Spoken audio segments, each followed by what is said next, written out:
Exactly, a group of organs that we use in the production of speech. Exactly. So this is the vocal tract. We can say those are the organs of speech. This is a review. Why is it a review? Because we talked about this, okay? But a quick review of what we have here. Those are the organs of speech, or we call them the vocal organs. If you start from the bottom here, what you have? The lungs. Now, up here, the lungs, you have the trachea. The trachea, that's a T, okay? It's just, it doesn't show, but it's a T. Trachea, or the windpipe. What is the trachea? What is it? I talked about this last time. What is the trachea? With larynx, exactly. If you remember, we said the trachea, or you say the windpipe. Windpipe. Okay, that's one word, okay? I wrote it this way because there's no space in here, but it's one word. Okay, so this is the trachea. The trachea is the tube that connects the lungs with the larynx. Here's the larynx. Inside the larynx, what do we have? The vocal folds. Here, the vocal folds. Here you have the esophagus. What is it? The esophagus, what is it? You haven't been studying, have you? Have you been studying or not? Yes. Yes. Yeah? Okay, what's the esophagus? What is it in English? In English? It's a tube that lets the food enter.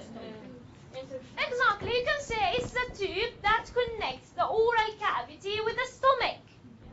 Yeah? Do we need this in speech? No. No, we don't. I'm going to cross it out.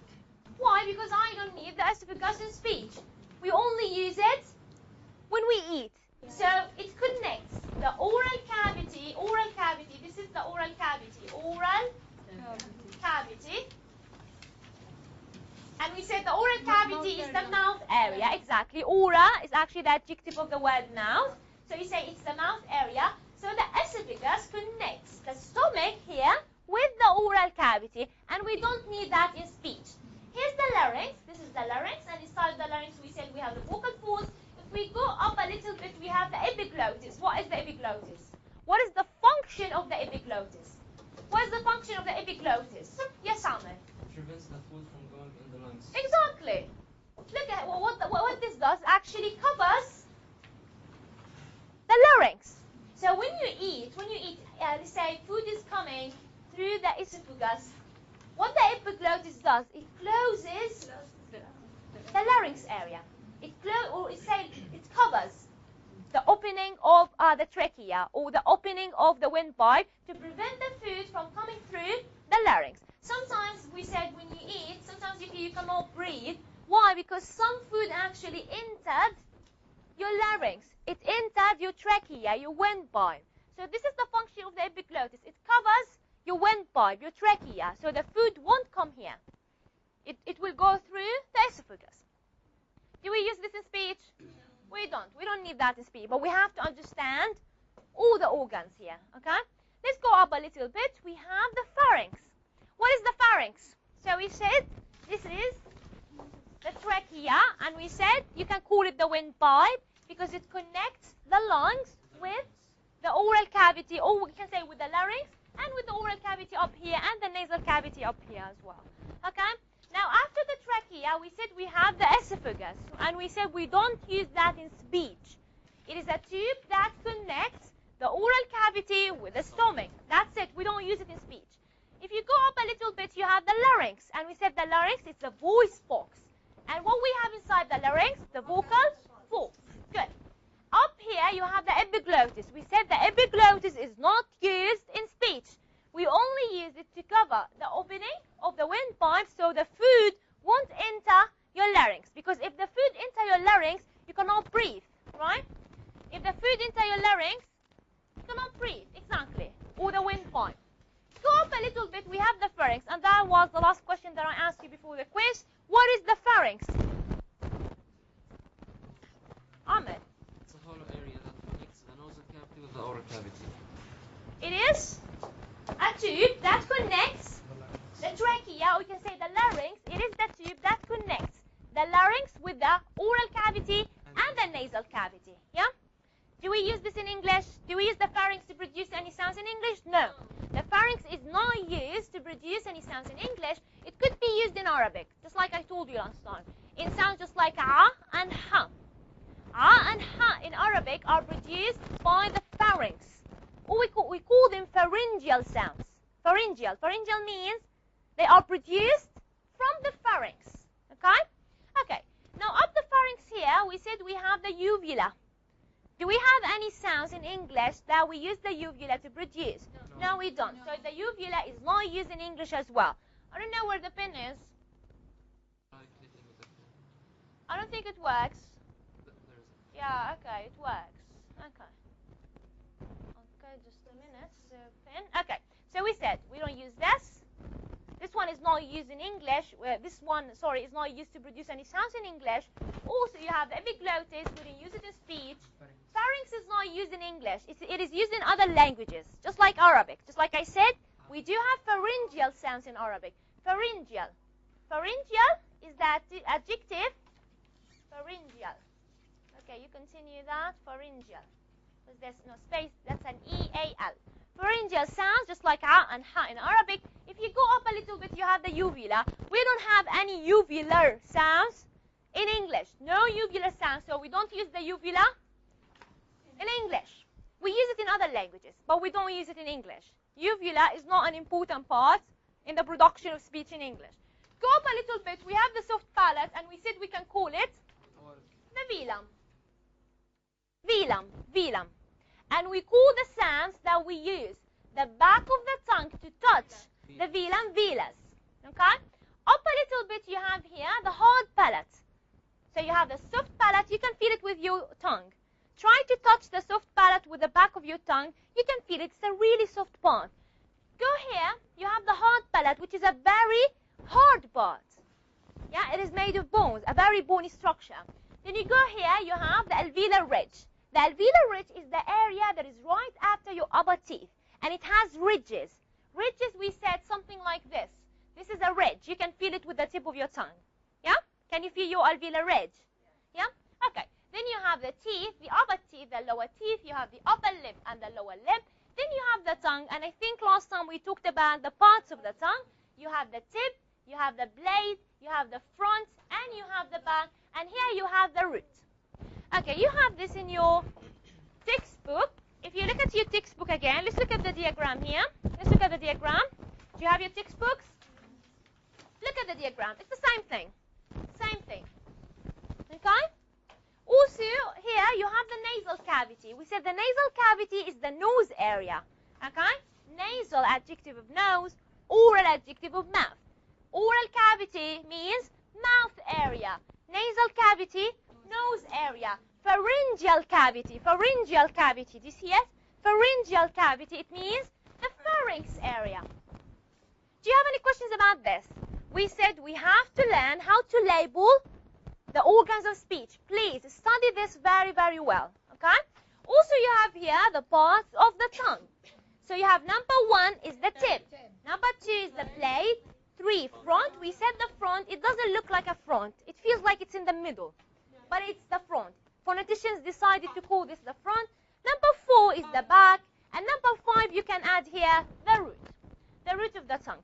As I said, these are terms where you have the tip as the apex or the blade as lamina or, for example, back as dorsum. You're not required to know these sounds, okay? In this class, because it's an introduction, all I need you to know, tip, blade, front, back, root. That's it. Good so far? Okay, let's continue. Also last time, what we talked about, okay. Yeah, we talked also about this, the larynx and the vocal folds, right? Yes. Vocal folds, we said they are inside the larynx and they're not actually closed. There's a space between the vocal folds. Do you remember what we call that space? What did we call the space between the vocal folds? The glottis, exactly. So where is the glottis? Here's the glottis. It's the space between the vocal folds. Okay, and it's inside the larynx. And where is the larynx? Here, in the throat. Okay, this is also a quick review of place of articulation. We talked about this. We talked about bilabials. Do you remember? And we said the bilabials are sounds formed using bi. Bi means you're going to use the two lips, upper lip and the lower lip. So you say, for example, ma. You're using the two lips. That's why it's a bilabial sound. You cannot say only labial. You have to say bilabial. Bi means two. Labial is the adjective of the word lip. So you're using the two lips. Okay, initial sounds in the word just like pat, pat, map, and walk. Ba, pa, ma, and wa. We said those are bilabial sounds. Now, if you think about the sound wa, it's a little bit different because when you say wa, you don't close your lips. You have rounded lips. Of course, it's not very accurate in here, but just this is an introduction. All I need you to understand is what is a bilabial sound. Because if we go back to the IBA, it's not actually a bilabial. It's a labial velar. Okay? But for this class, all I need you to know, ba, pa, ma, wa, all of them are bilabial sounds because we use the two lips. Good so far? Now remember the difference between ba and pa. This one is voiceless and this one is voiced. And if you say this for that or that for this, you're going to end up with different words. We talked about this last time. Number 2, we said we have labiodentals. We said you have a lip plus the upper teeth. The lower lip plus the upper teeth. Labio means lip. Denta means teeth. Now you say, I'm going to the dentist, right? It is related to the teeth. Now what do you use? You use the lower lip with the upper teeth. Fa and ba. As I said, you don't have to memorize. Do not memorize anything. What you have to do is to remember how we pronounce the sound fa. You say, for example, fa. What am I using? I'm using the upper teeth with the lower lip. That's all you need to know. You have fa and ba. Those are the only labiodental sound. And we're going to continue. That's a quick review. Dentals, we said you use your teeth. The tip of your tongue plus the upper teeth. You have the sounds ta and da. Remember the symbols, okay? You have to memorize these symbols. This is the ta sound. This is the da sound. Now in word just like 3, the symbol for the sound ta. Now for then, this is da. We talked about it. You have to practice how to write these symbols, okay? Okay, so you say tha or da. What am I using? Tip of the tongue plus the upper teeth. That's it. Tha and da in words, just like 3 and then. That's all you have to remember. Number 4, alveolus. We talked about the alveolar ridge. Do you remember where the alveolar ridge is? Yes, it's right after the upper teeth. Exactly, and it has ridges.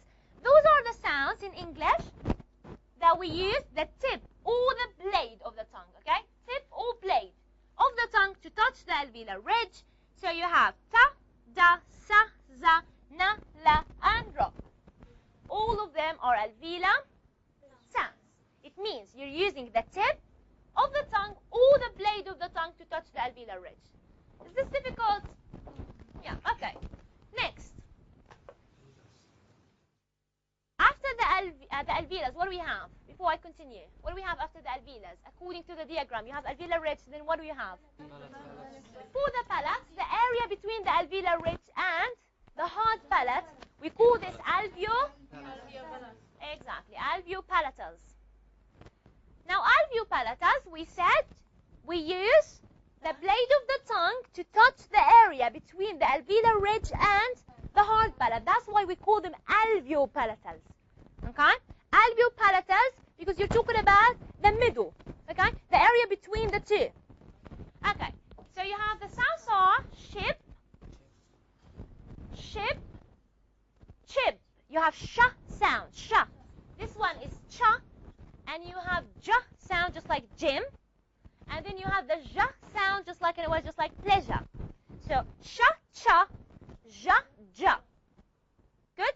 Okay. Just like I said, if you pronounce this for that or this for that, you're going to pronounce 2 different words because ship and chip are not the same word. So, for example, you say this is a chair. This is not a chair. This is a chair. Okay? Cha. It's like there's a small ta. Cha. Then you have sha without the ta. Then you have ja in words just like pleasure, measure. We said the sound ja is rarely used in English. Yeah, it's very, very rare. But the sound ja is widely used. In words just like judge, language, juice, gym. Sorry? George. Yes, George. It's like there's a small da. It's like say George. Okay? Okay. Look at this. This is the simple. This is the simple for sha. How do we do it? Look at me again. How do we do it? We do something like this. This is the sha sound. Okay? And this is the cha. You only add the ta. And here, this is the ja. How do we do the ja? This is how we do it. This is the ja sound. Then you have ja. Sha, cha, ja, and ja. All of these are different sounds in English. Do you remember when I told you? In Arabic, for example, if you have ja and ja, we don't have a difference. So if you have a word in Arabic that has the sound ja or ja, if you pronounce ja for ja or ja for ja, same thing. You're not going to change the meaning of the word. In English, yes, you're going to change the meaning because both of them are totally different sounds. Okay? Different sounds. They're not the same thing. So if you say, for example, for juice, you say juice. You're not pronouncing English properly. You have to say juice and not juice. Pronouncing juice is not actually the correct pronunciation. The correct pronunciation is to do ja. When I ask you also to transcribe, do you remember the word transcribe? Transcribe. Transcribe. Right? Transcribe means use phonetic symbols. What are the phonetic symbols? Those are the phonetic symbols. So I have the word juice, and I said transcribe the initial sound of the word juice, and you use ja. You use marks for that, because it's not a ja. It is ja. We have to be really careful about this, okay? Now, after the alveopalatals, we have the palatals. We only have one palatal sound in English, which is the ya. And the symbol for the ya is that. This is the symbol for the palatal sound ya. So what we're actually doing here, we're using the front part of the tongue to touch the hard palate. So say ya. What are you doing? The front part of the tongue, not the tip, not the blade. The front part to touch the hard palate, and you have only one sound, ya, in words just like you, in words just like yet, and so on. Okay? Please, if you have any questions about last time lecture, please ask. Let's continue. After the palatals, what do we have? Velus. The velum. It means we use the back of our tongue to touch the velum. Velus sounds, or you can call it the soft palate. Velus sounds are ka, ga, and ing.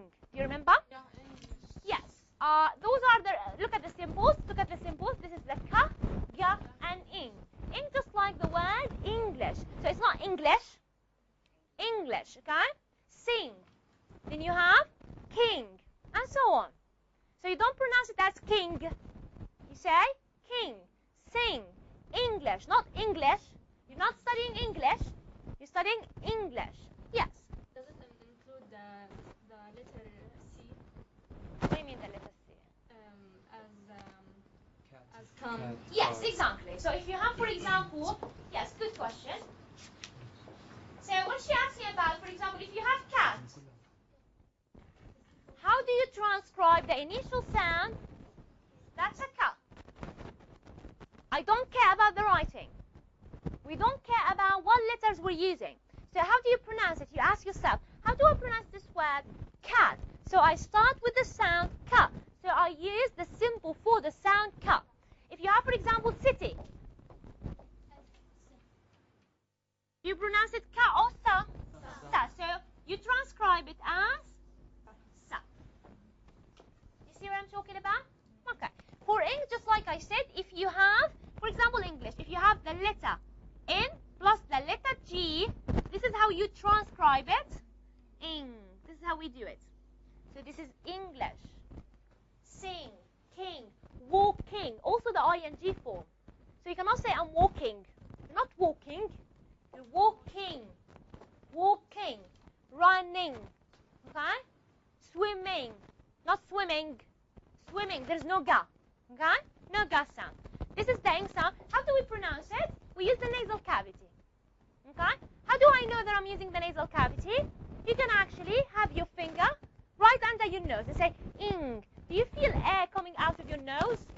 Yes. What does that mean? It means the nasal cavity is open. We're going to talk about how we pronounce this sound later. Let's continue. After the velars, what do we have?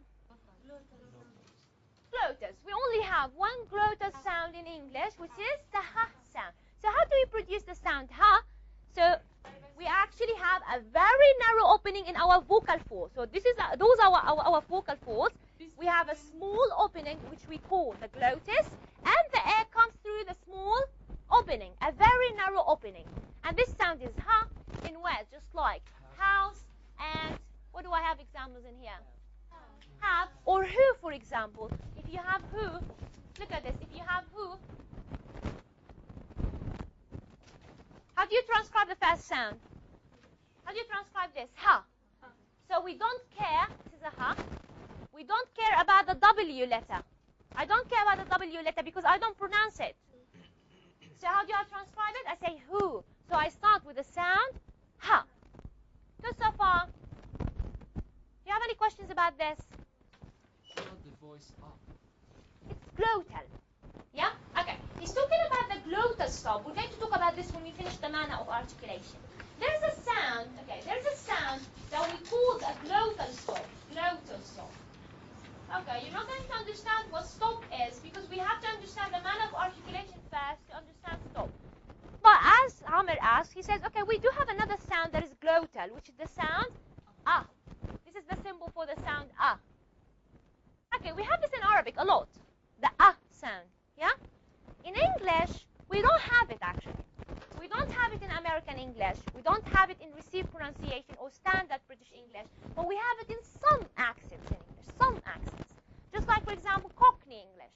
Cockney English, or we call it London accent. In London accent, sometimes they use glottal stops. We're going to talk about this. They use, for example, for the word bottle, they don't say bottle, they say bottle. They say bottle. They use a glottal stop. Now, in standard American English, standard, you know the word standard? Okay. In standard American English, they don't use the glottal stop. No glottal stops in America. Go to the UK. Go to England. You have London accent. People who live in London, for example, they have Cockney English. They call it Cockney English. In Cockney English, they have glottal stops a lot. So in London, for example, they wouldn't say bottle. They would say bottle. Bottle. They use it the glottal stop. You know what I'm talking about? So I cannot actually include it here because the standard British English do not have a glottal stop. Let's say the standard American English does not have a glottal stop. Only some accents, just like London accent, and London accent is not the standard one. You see what I'm talking about? Yeah, okay. We're going to talk about this later. Don't worry about it. We're going to talk about it later. Okay. Let's continue. Okay. So we said there are three things that we can use. Yes. Sorry? Okay, you can go. Okay, there are three things that we use to describe consonants. You have number one, we said voicing. Number two, we said place of articulation. And number three, manner of articulation. Do you remember what I said about manner of articulation? Manner means how we produce sound. So we said voicing, you have voiced and voiceless sounds. When you say, for example, place of articulation, location of the production of these sounds. Is it the lips? Is it the alveolar ridge? Is it the hard palate? Is it the velum? And so on. Number three, when we describe the consonants, we use the manner of articulation. The word manner means how we produce it, not where. Place of articulation is where. Manner of articulation is how. Okay? So look at this. Manner of articulation, what does it describe? It describes how the tongue, lips, jaw. You know the jaw? This is the jaw. Okay? You have the lower jaw is moving. This is the jaw. And other speech organs are involved in making sounds. So how do we use them? How do we use the lips? How do we, for example, pronounce the sound ma? How? Not where. Because if I ask you where is that sound produced, you say the lips for ma. How? That's what we're going to talk about. Okay. Okay, the concept is often only used for the production of consonants. So when you describe the manner of articulation, you describe consonants and not vowels, okay? So we said those three things we use to describe consonants. Okay. Now today we'll learn about the third way to describe sounds, the manner of articulation. That's what I said. Now look at this. Look at this question. Do you see this question? It says here, da, na, and za are all voiced alveolar sounds. So if you look at this, the sound da is a voiced alveolar. How do you describe the sound da? Voiced alveolar. Is it voiced or voiceless? Voiced. What is the place of articulation of da? Alveolar. So this one is a voiced alveolar. Na is a voiced alveolar. Za is a voiced alveolar. How can we differentiate between these three sounds then? With their manner of articulation. Do you see why voicing and place of articulation are not enough?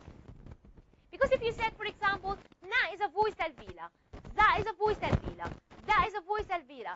So what is the difference between them? What is the difference between these three sounds? So it's not enough for us to use just voicing and place of articulation. We need to use a third thing to describe these consonants. The third one, the manner of articulation. Look at this. The manner of articulation is different. Do you see why we need the manner of articulation? Because if you said all of them are voiced alveolar, what is the difference between them then? There's no difference? Of course not. There is a difference. Difference in what? Not in the voicing, not in the place of articulation, in the manner of articulation. It means how we produce these sounds. Example. Look at this. This is just an introduction. We're going to talk about it in details later. Da is a stop. This is the manner of articulation of da. We're going to talk about what a stop means. Za is a fricative.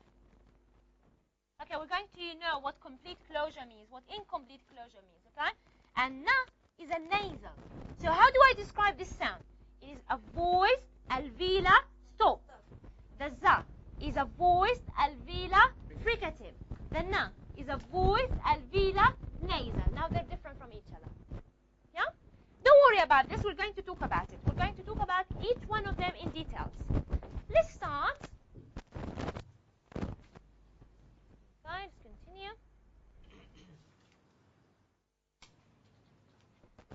Okay, what does manner of articulation mean? This is a good definition for manner of articulation. You have the various configurations. Configurations mean shapes. Okay? The various shapes or configurations produced by positioning the lips, the tongue, the velum, glottis in different ways. It means what is the shape of a vocal tract when I produce this sound and how I produce it. Okay? Those are, if you look at here, if you look at all the stars, do you see the stars? Those are the manner of articulation of consonants. Number one, you have oral versus nasal. That's what we're going to talk about first. We have oral sounds and we have nasal sounds. Number two, you have stops. Number three, you have fricatives. Number four, affricates. And number five, liquids and glides. Actually, liquids and glides, they are in the group of approximants. We're going to talk about each one of them in details. Okay? Let's start with the first one. What do I mean by an oral consonant? And what do I mean by a nasal consonant? This is the first thing that we're going to talk about today. Any idea before I continue? Any idea what's an oral sound and what's a nasal sound? A sound which goes out from the oral. The oral cavity. And sounds which goes out from the nasal.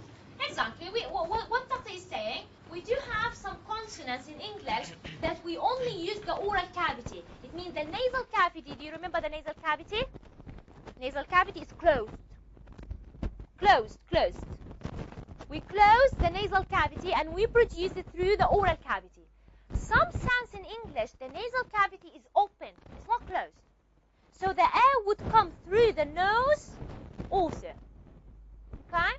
We're going to talk about this. Also, I have good animations for you guys. This is the IBA. I have been talking about this forever, right? This is the IBA. This is the IBA. This is the International Phonetic Alphabet, the International Phonetic Association. Okay, this is for all sounds in all languages of the world. Where is the English sounds?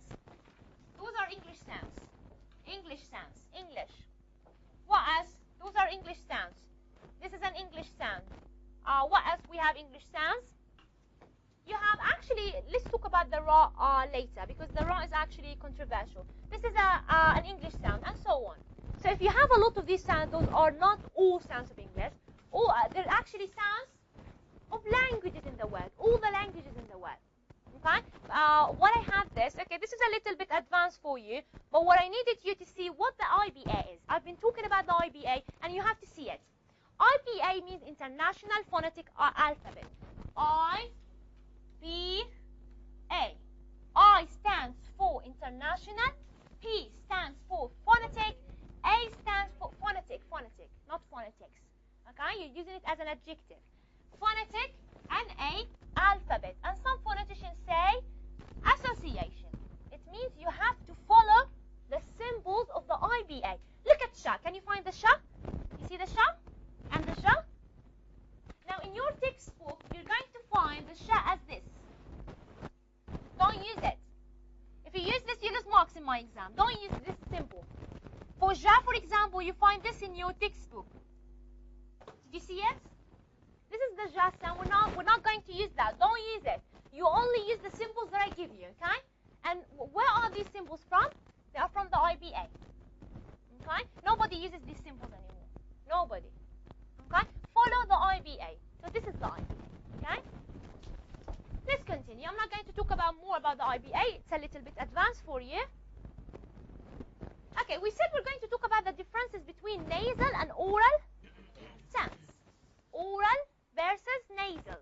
Let's talk about the velum first. Do you remember the velum? Yes. Where is the velum? So, Can you see it? Here, the velum. Yeah, it is a very soft part. Now, what is the function of the velum? Function. What does it do? What is the function of the velum? What is the function of the velum? Yes, if the sound is will go from the noise, the velum will open to let the air goes from. Exactly. The Look at noise. this. The velum here, the job of the velum is to close and open the nasal cavity. Okay? Let me go back to my speech organs. Okay. Look at this. Let me go back. So what is the velum? Here's the velum. So what happens if I want to close the nasal cavity? The velum is raised and it closes the nasal cavity. Now the nasal cavity is closed. So it raises. When the velum is raised. What happens to the nasal cavity? It's closed now. Now when the velum is lowered, just like this, lowered, the nasal cavity is open. So what is the function of the velum? It opens and closes the nasal cavity. Okay, for a sound just like ma, do you think the nasal cavity is open or closed? Open. Why? Because ma comes through the nose. It's a nasal sound. Now for a sound just like ba, do you think the nasal cavity is open or closed? Closed, because it's not a nasal sound. You don't use, exactly, oral. You don't use the nasal cavity. Do we understand what is the function of the velum? It closes and opens the nasal cavity. When it is raised, it closes the nasal cavity. When it's lowered, it opens the nasal cavity. Good? Okay. Now with nasal sounds, the nasal cavity is open. With oral sounds, the nasal cavity is closed. Exactly. Yeah, look at this. The velum can be raised and lowered. Raised, when it's raised, it closes the nasal cavity. When it's lowered, it opens the nasal cavity. Okay, when raised, blocks airflow through the nasal passage. When we say nasal passage, means it's coming through to the nasal cavity, right? The nose. We have oral sounds. So when the nasal cavity is closed, we do have oral sounds. When the nasal cavity is open, we have nasal sounds. Do you understand the difference between nasal and oral? One more. So oral sounds, nasal cavity is closed. It means there's no airflow inside the nasal cavity. With nasal sounds, what we have, the nasal cavity is open. It means we do have an airflow through the nasal cavity. Is this clear what is the difference between oral and nasal?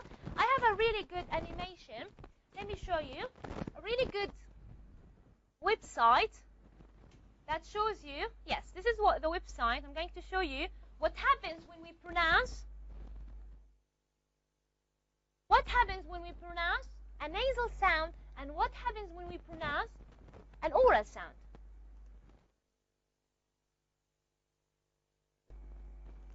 Okay, this is the site. When I upload your slides, you can get the site. Okay, let's look at nasal, for example. Let's try to see the difference between the sound ba and ma. Let's see. Nasal. Let me just ma. Let's see how we produce the sound ma. Do you see it? Okay. So play. Is the nasal cavity open or closed? What is the nasal cavity? Here's the nasal cavity. Yes. So when I press play here, when you say ma, what happens? It is open. It's not closed. Again, look at this. Again. So this is. Do you see the mouse cursor? Here, the nasal cavity, right? Now watch. Is the nasal cavity open or closed when I say ma or Open. Open. So is that an oral or nasal sound? Nasal. Sound. What happens here? Here. What happens here? Vibration of the vocal folds. Look at this again. There's a vibration in the vocal folds. Can I Yes. say something? If we the nasal sounds, if we use the two lips, actually, if they are closed, the sounds will be nasal. We say Yes, we can Sound. keep on closing the lips. Still, you can hear sound. Why? Because the airflow comes through the nose. the nasal cavity. Exactly. Look at now, for example. How do we produce now? This is now, okay? Look at the tongue. What does it touch?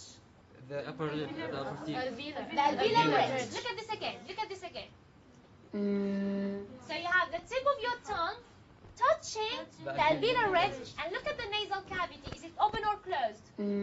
open. Open. So look at the nasal cavity again. Open. The nasal cavity is open. So the sound na is a nasal sound. So the air goes through the nasal cavity. Is it voice or voiceless? Look at this. Voice. What happens to the vocal folds in here? Vibration. Vibration, exactly. Let's look at ing.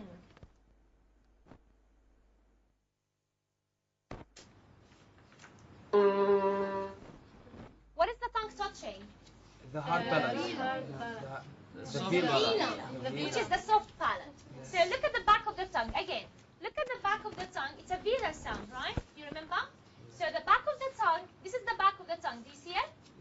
Yeah, this is the back of the tongue. It is touching the velum. Here's the velum. Again, look at this. So it is a voice sound because you have vibration in the vocal folds. Is the nasal cavity open or closed? Open. Open. Means this is a nasal sound. Okay? Okay, I'm going to press this again to hear how you actually hear that. Just a moment. The ing. Good here with some words. Listen to this how they pronounce it. Singer, singer, It's not singer. Yeah? Sinner. Yeah? It's like ing. singer, You see how they pronounce it? Look at, for example, the word ring. ring, Do you hear a gas sound? No. There's no gas sound. So it's ring. Ring. Okay? You see what we're talking about? Good. Let's look at, for example, the sounds ba. Look at this. The bilabial sounds. Let's look at ba. What happens when I pronounce the sound ba? Look. ba, What happens to the nasal cavity? It's raised. Closed. Do you see? Let's do this again. ba, What happens to the velum? It is raised to close The the nasal nasal cavity. cavity. So is ba an oral or a nasal sound? Oral sound. Oral sound. Okay, look at the vocal folds. What happens to the vocal folds? ba, Vibrate. It means the sound ba is a voice sound. What happens to your lips when you pronounce ba? ba, Close. You see what we're talking about? Let's look at pa. Pa.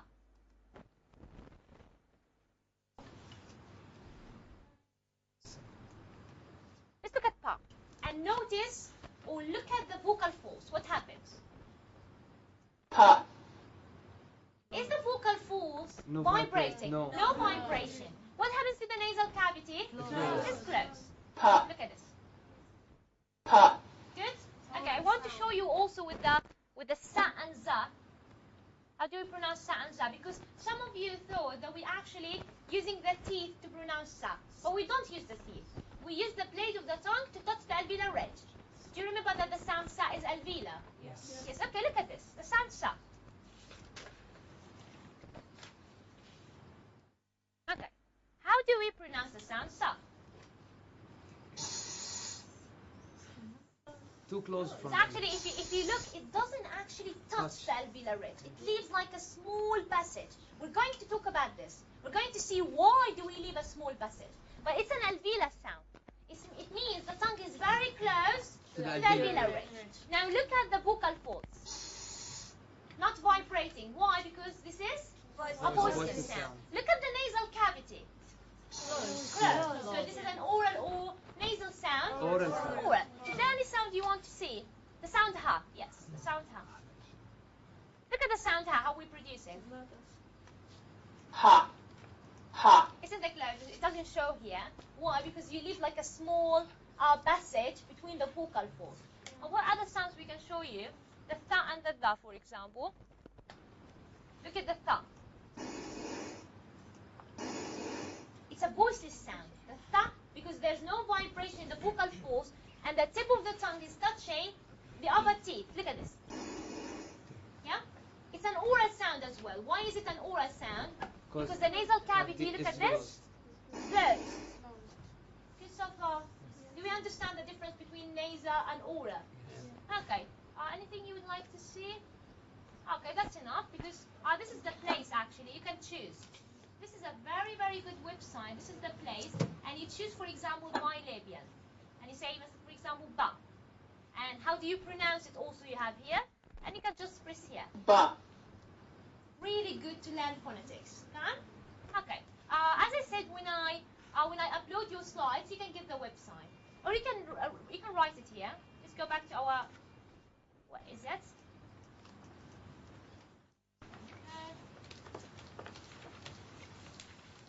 This is the website. Okay. When you get the slides, you can get the link. Okay, you can get the link. Okay, let's continue. So those are the nasal consonants in English. Look at this. Nasal consonants in English. You have a bilabial nasal. A bilabial nasal is the ma. Why do I call it bilabial? Because the place of articulation is bilabial. It's an oral or nasal sound. Nasal. You remember the nasal cavity is open when you pronounce ma. So look at this. Ma is a bilabial nasal, as in the word mab. Ma. Na is an alveolar nasal. Why? Do you remember how the animation actually produced it? You have the tip of the tongue touching the alveolar ridge. Nasal cavity is open. So if you look at ing, it's a velar nasal, because the ing is a velar sound. Is it oral or nasal? Nasal, because the nasal cavity is open, as in words just like sang, not sang, sang. There's no ga sound. So again, we have three nasal consonants in English. You have the ma, you have the na, you have the ing. Okay? All of them are nasal, but they have different places of articulation. As we said, the ma is bilabial, the na is alveolar, and the ing is velar. Good so far? And we showed you the animation, how we actually produce them. So if I gave you a question in the exam, and I said, describe how you produce the sound na. How would you describe it? Describe how would you produce the sound na. Yes. It's alveolar nasal. The tip of the tongue touches the alveolar ridge, and the nasal cavity is open. Excellent. That's all you have to say.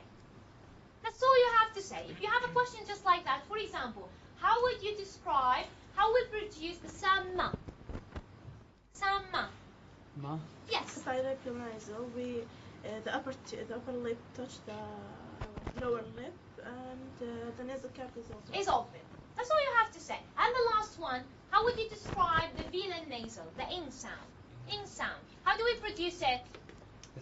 How do we produce it? Need someone else. How do we produce it? Yes.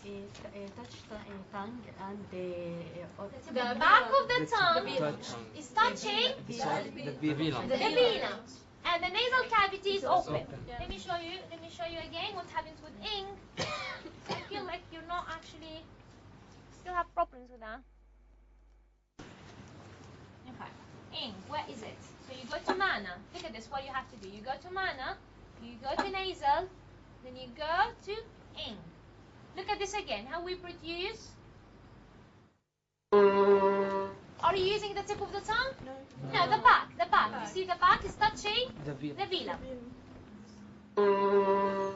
It's a voice sound because you have vibration in the vocal folds. It's a nasal sound because the nasal cavity is open. And it's a velus sound. Why? Because you use the back of the tongue to touch the velum. See what we're talking about? Okay, let's continue. So what else do we have in here? So we said number one, we're going to talk about, if we go back to the list, we said oral versus nasal. And we know the difference. Now we know the difference between oral sounds and nasal sounds. Okay? Number two, stops. Stops. What are stops? Let's see.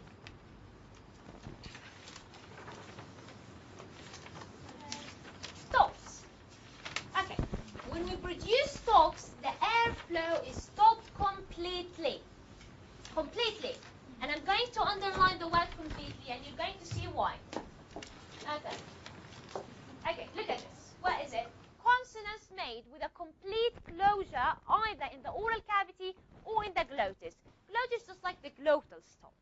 That's why you have glottis. Forget the glottis for a second now. But you have what? A closure in the oral cavity. What does it mean, closure? It means the airflow is stopped completely. Look at this. We say ba. You stop the airflow. Why? Because you close your lips. Yeah? When you say pa, it's a stop as well. Why? Because you stop the airflow completely.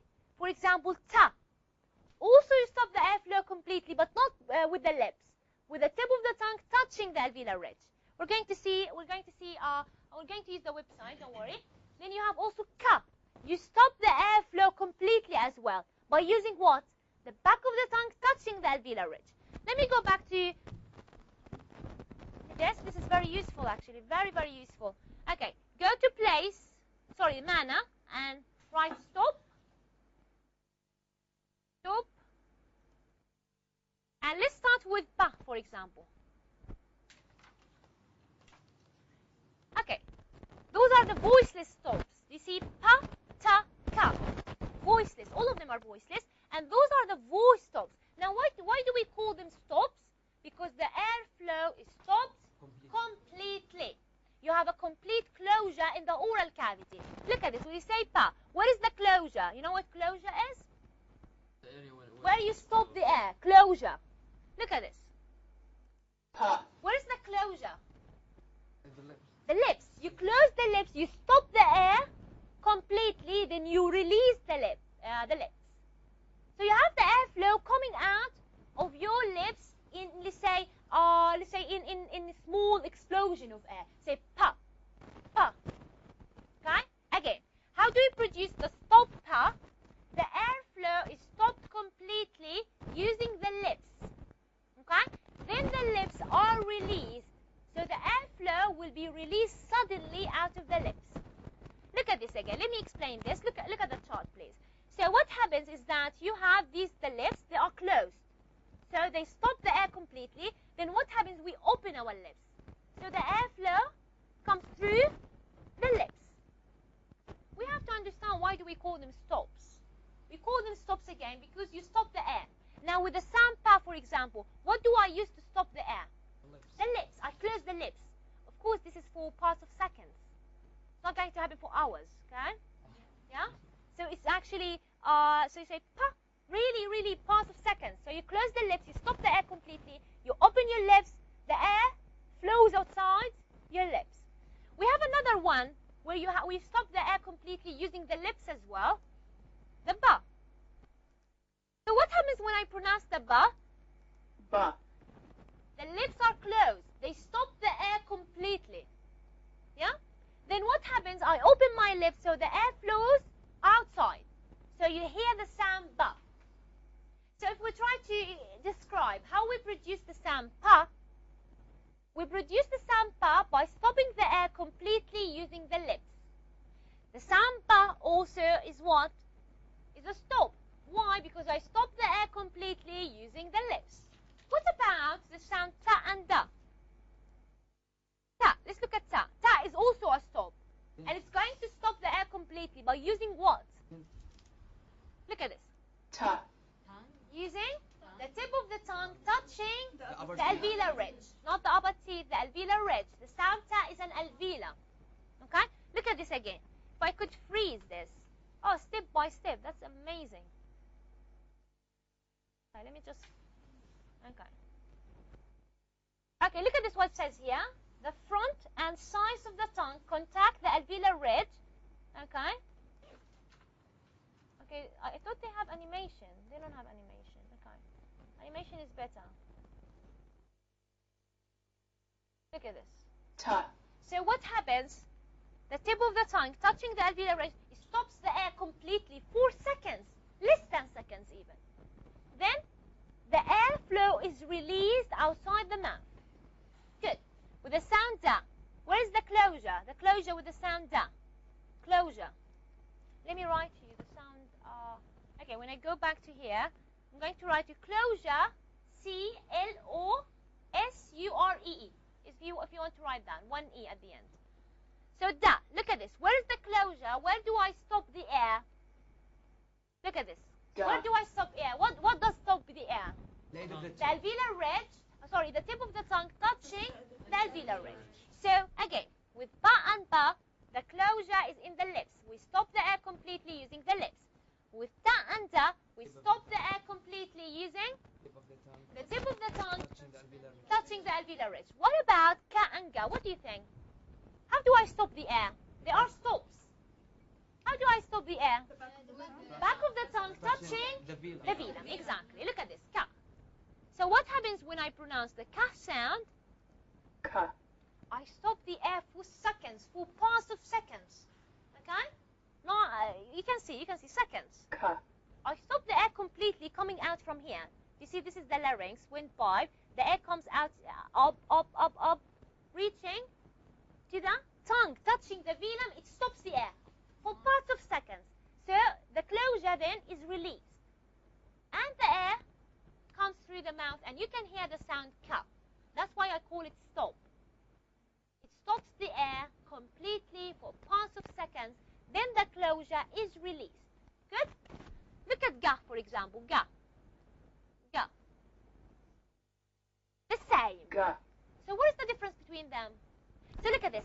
Ka is also a velar stop. Ga is a velar stop. What is the difference? Voiceless and voiceless. Exactly. This one, the ka is what? Is voiceless. And the ga is voice. Good so far? Do we understand why we call them stops? Look at this.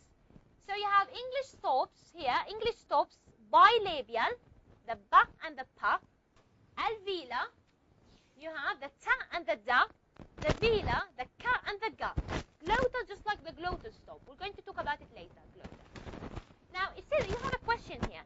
Try holding the sounds pa, ta, and ka. What happens to the airflow? Do not try to pronounce. Just try to hold it. You say, what happens to the airflow? It stops. You cannot breathe if you stop actually pronouncing these. Why? Because you stop the airflow completely. That's what happens. When you try to say, I'm not going to say ma, I'm going to start saying ma, airflow stops. And you cannot breathe. This is a good proof that the airflow is stopped completely. Okay? Okay. The last thing, so you have here, I'm going to talk about this later. We're not going to talk about the nasal stops. We're not going to talk about this. So that's enough for today. I'm going to talk about this later because you're going to be confused. Too much information for one lecture. Too much information. So what you have to do, you can use this. You can use this website. Really interesting website. You have to, in this website, you can understand how you actually reduce sounds. Okay, before, actually have 5 minutes, so I need to show you the textbook how to study that. Look at this. You have your textbooks? Okay, let's look at this. So as I said, on page 42, page 43, you have the place of articulation. So you can read that by yourself. And we said also you have another diagram. You have another diagram on page 42. You can also study that. Okay, continue. Continue. After the glotta, you have charting consonant sounds. You have the chart. You see the chart on page 45? The chart. So this is not complete. This is not a complete chart. The complete chart, the one that I showed you today. So if you continue reading, it's going to say here, this is not actually the IBA. This is part of the IBA, part. Because if you look at the IBA, where is it, the IBA? Here is the IBA. This is the IBA. This is the complete chart. This is the complete chart of the IBA. What you have here on page 45 is part of the IBA, part. Because you're only learning English sounds. The IBA has all sounds of all languages of the world. In this chart that you have on page 45 is actually a part of the IBA. It talks about English sounds. Now, in these English sounds, you can actually study, if you look horizontally here, you have the place of articulation. Horizontally, place of articulation here, place. And you have here is the manner. So if you look at the sound pa, for example, pa, it's a voiceless bilabial stop. So I can describe this consonant using three things: the voicing, the place of articulation, the manner of articulation. How can we describe the sound ta? Ta. How do you describe it? Voiceless, alveolar, stop. How would you describe the sound ga? Ga. It's a voice, velar, stop. Three things. So things to describe consonants. Use the voicing, use the place of articulation, and you use the manner of articulation. You continue reading here. It talks about also the symbols. If you look at here, before manner of articulation, you have a paragraph. You see the paragraph before manner of articulation. It says here, finally, the IBA. We said IBA, International Phonetic Association, or International Phonetic Alphabet, uses different symbols for a few of the sounds represented here. So in this book, they use their own symbols. We don't want their own symbols. We want the international symbols, the IBA symbols. So look at this. These alternatives are, do you see the sha? Use the IBA symbols. Use the symbols that I taught you. If you use the other symbols, you lose marks, okay? Use the symbols that I taught you. Good. After the manner of articulation, you have the manner of articulation. You read that also by yourself. It starts with the stops, and that's what we talked about. Also, we talked about nasals. So you look at the stops, you read that, you read this paragraph, and also you have the nasals. Also, you read this paragraph by yourself. If you have any questions, please ask in class. We can discuss your questions. Yes. So next time you say, for example, I have this question, and this question, and this question, and write them down. And when we come back on Monday, please ask your questions. If you still have problem with this, please come to my office. We can discuss it. I'm going to help you understand it. Okay? Good so far. Questions? Yeah, are you sure? Okay. I'll see you next time. Have a nice weekend.